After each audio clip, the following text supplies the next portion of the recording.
The project is important and the archiving is important because these stories need to be told in their own way, how the families want to tell their stories.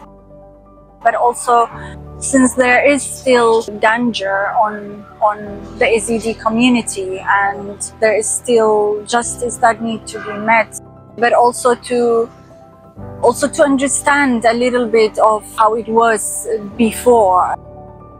My name is Renas. I'm a writer researcher and I work for the Yazidi Community Archive as an archivist.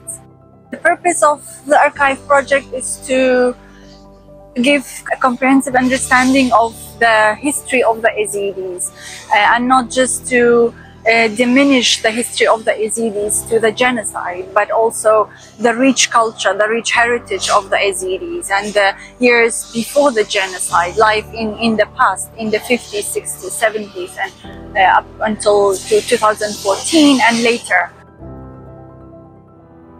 We also interviewed families about their life in 2014 and then of course after the 2014 and then going back to their places, rebuilding and then hope for the future.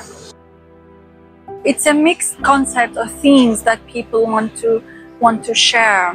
Of course it's resilience, but also a lot of uncertainty about the future. Other themes is the richness of the culture, the richness of the heritage. Oral tradition has a major role, like through storytelling, through folk singing. Other materials are the cassettes. Cassettes have been used by the Yazidi community a lot to record their folk songs or their stories. They just tell a lot about the culture and the history of the Yazidis, especially in Shingal.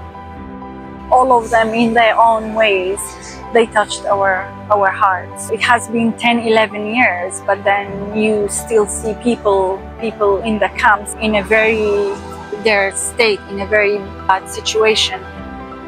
So there is a lot of uncertainty, but at the same time, there is a strong willingness to continue and to rebuild life.